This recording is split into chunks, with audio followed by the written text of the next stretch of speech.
A road user is anyone who uses a road, that's include motorists, driver, a pedestrian, or bicyclist, or a road condition, which is the state of that road surface. That can be a potential hazard. So any road user or road condition can be a potential hazard. And therefore, that's why it's so important to learn how to really recognize the hazards, know it, and really be able to spot it ahead of time. Hazard recognition is any road condition or road user that has a potential danger to the motoring public, to the people in the society. So you have to be aware of these road hazards because it'll help you prevent accidents. And you have to scan the road so you can be able to see signs, identify them, such as road hazards or user hazards. You're probably wondering, what are the types of hazards that falls under these categories? So you have road hazards and user hazards. And I'm gonna go ahead and dive deeper into these. Road hazards appear and come in many different shapes and forms. So road hazards are characteristics of the road surface that could affect your ability to see clearly or control your vehicle safely. Example would be pavement drop-offs, road construction or work zones, road debris, off ramps, and on ramps. So if you think about that, you have the road surface, road hazards, hazards that's on the road. Best way to remember that. We're going to dive in deeper. So you got pavement drop off. So sometimes the pavement drops off sharply near the edge of the road, such as the shoulder of that road. Driving too close can actually cause the vehicle to tilt suddenly. So you want to avoid sharp drop offs near the edge of the road. Then driving off of that edge can actually affect your steering and vehicle control. Another way of saying it is it can be very difficult to steer and drive the vehicle. So that's why you do not want to drive off the edge of the road. Then you have construction, road construction, and work zones. So it's important to take the best safety measures as possible to stay safe when driving through a work zone. You need to recognize and know what to do as you approach these types of hazards. The road hazards, you have to pay close attention when you're at road constructions and work zones. You have to focus on the task at hand by really navigating through that work zone safely and waiting for the traffic or waiting in the traffic around you. So be prepared to respond or react and immediately eliminate all activities that could be a distraction. So you have to be aware of your vehicle's blind spots by avoiding sudden lane changes, and don't change unless it's absolutely necessary for you to make that lane change.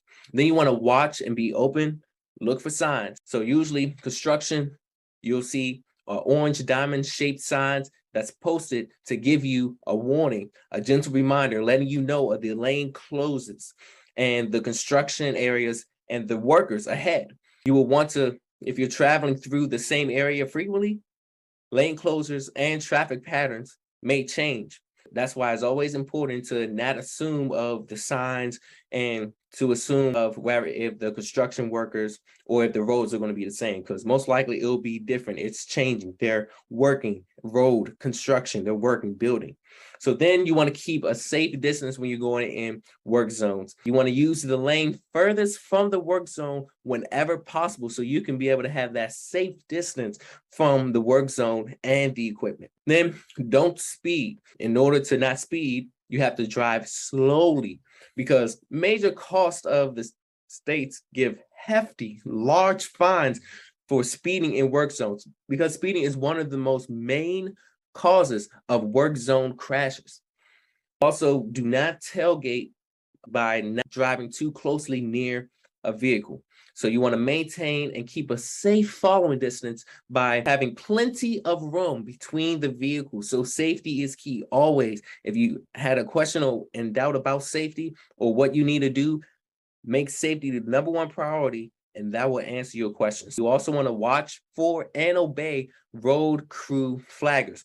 So mainly you want to follow their instructions and directions because they have and hold the same authority as a regular sign, and you can be cited for disobeying their instructions or their directions. That's why it's important.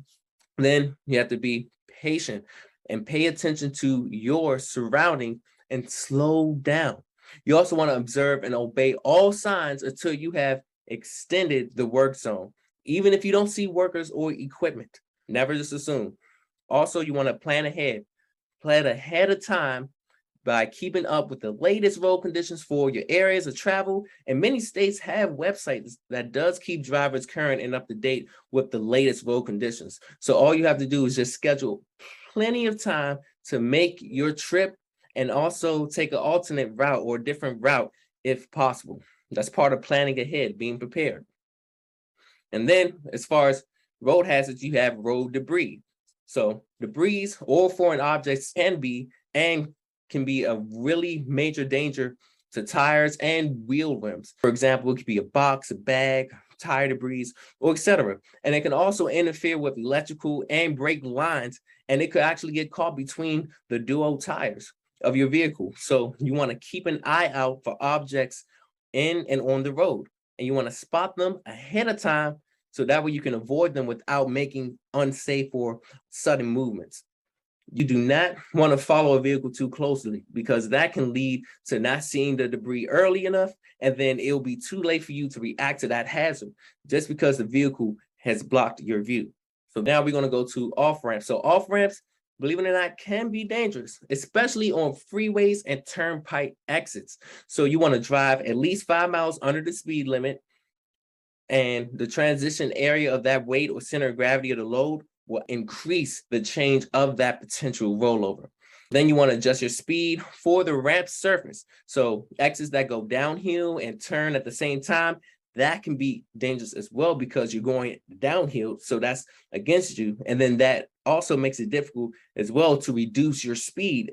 That's why you have to keep in mind about off ramps. Now, on ramps, you want to watch for drivers entering because a driver entering a freeway or turnpike may not even paying attention to you, even though you're one of the biggest vehicles out there. So some on ramps have a short upgrade. So this makes it extremely difficult for a heavier vehicle to pick up that speed and build momentum to actually merge over into the lane. So you want to use your turn signal when you're entering the highway, so that way your intentions are known and clear. Because some drivers may not even notice your vehicle approaching from the vehicle or the side. So it's always important to make sure the intentions known. And the blind spot detection. So some vehicles are equipped with blind spot detection or BSD that will alert and let you know when there is a possibility of a side collision while merging. So if the other vehicle is within about 10 feet of the cab or inside or front of the vehicle, then you'll be aware about the vehicle that's merging. Then it will either show on your dashboard, your mirror, an audible alert, and or a seat vibration, just letting you know. That's a safety feature and a tool that does help you use. And it depends on the type of vehicle you're driving. So it can be an audible type of alert, or it can be a seat vibration, vibrating the seat to let you know. But remember, blind spot detection systems does not replace you to look in your mirror. So it does not replace the fact that you need to look in your mirror. So that's why frequently use your mirrors. Don't be solely dependent on blind spot detection systems. Always frequently scan and look in your mirrors, because if you cannot read and understand your mirrors, you cannot drive. With user hazards, you want to avoid a potential hazard that will anticipate a situation.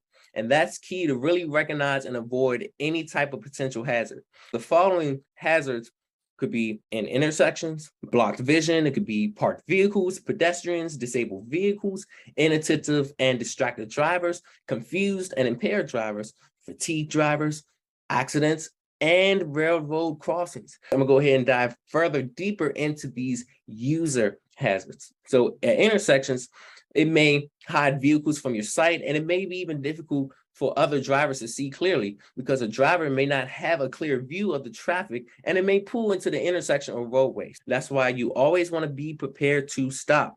Now, with blocked vision, people who cannot see others can be a huge danger, because when you think about it, blocked vision is you're blocking, you're not able to see. Now, you have to be alert for a driver, whoever vision is being blocked by those vehicle conditions. For example, such as cargo or having too much cargo in the vehicle, that can be blocked vision. If a person has luggage in the vehicle, or any type of weather such as dirty or snow-covered windows, etc., that can be formed of a blocked vision because it's blocking your view of whatever the road is ahead of you. So that can be and is a potential hazard.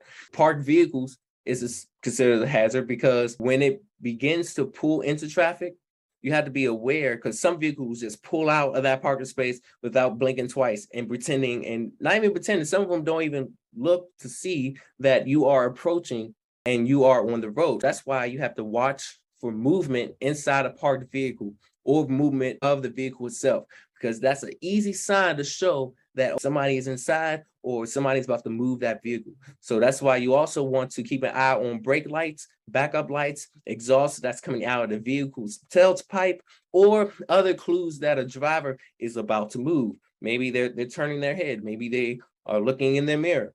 Maybe they are fiddling around in the car. Those are some of the things to keep in mind of. Then pedestrians and animals. So you want to pay extra attention, especially around school zones and bus stops, because pedestrians, joggers, bicyclists, they may not even notice you. And children are commonly generally unpredictable, and it can be difficult to really see them because they're children. And just being aware of people, pedestrians, joggers, and knowing that you have to keep an eye on animals as well, such as dogs, cats, larger animals in general. And automatic emergency braking and forward collision systems may not recognize these types of pedestrians or animals or traffic cones or large debris. So you need to have your undivided attention to driving at all times, and don't be solely dependent on any type of electronic system. You are responsible for your vehicle. So being mindful of the road and control your vehicle and yourself safely. Now, you have disabled vehicles. Drivers changing a tire or working on the engine, they may not pay attention to traffic going by. So that's why, moreover, if you see disabled vehicles, if you see jacked up wheels, a raised hood, reflective triangles, flares, or active four-way flashes on the road, be mindful that is a disabled vehicle. And you need to be mindful of that and know how to approach and drive safely.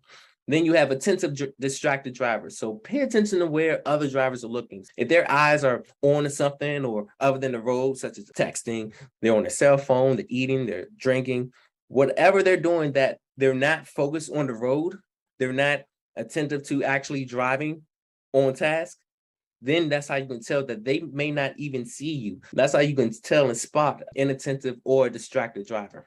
And then you got confused and impaired drivers. So just watch for erratic, unpredictable drivers who just may cross lines, slow, stop without even warning, or maybe confused. So confusion is commonly near a freeway or a turnpike, interchanges or major sections, or maybe hesitation. That's another sign of confusion. So if a driver is unsure where they're going, or maybe they missed the exit, or they was trying to get to the exit, but they didn't because they didn't get over ahead of time, or maybe they wasn't paying attention. Maybe they are new to the area. Maybe they're lost. So those are some of the signs. But overall, watch out for vehicle driving very slowly and frequently uses brakes, or drivers just looking at a sign or their GPS or their electronic device or paper maps if you use them, and tourists that are unfamiliar with the area, and tourists with cargo carriers, trailers. Look out for any other out-of-state plates that can be hazardous as well. That's just something to keep in mind to spot out for.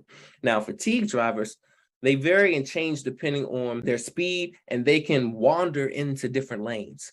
So with fatigue drivers, you'll see them either yawning or have head bobs. Those are some of the signs and signals that a driver is sleepy, and you have to be mindful of and be a defensive driver about it. Then you have accidents. So people involved in an accident may not pay attention to the traffic around them, and just passing drivers slow down and watch and look at the crash. So in other words, when there's an accident that happened, trust me, people will tend to slow down than necessary just to look at the accident, to see what's going on. And that's a distraction. That is a potential hazard because they're looking their attention away from driving on the road. And that's why the traffic itself slows up even more. And even some stop completely and have good Samaritans. You have people that'll stop and try to help and may run across the road without even looking. Those are just some of the instances that will tend to happen with accidents. So you have to be aware of these types of hazards and always be an attentive driver. Hey, BET Trainer here. Listen, if you really had true value out of this video, go ahead and click that like button and share some honest comments about this video, because this is going to help other people as well see the video and get the value information, so that way they can be inspired by what you're doing right now as well. So also, if you want to get the latest updates, go ahead and click the subscribe button, so then you can be able to always be updated on the next instant video that will be put out. So again, go ahead and do that. And this video was sponsored by BET Life Services and CDL for Life.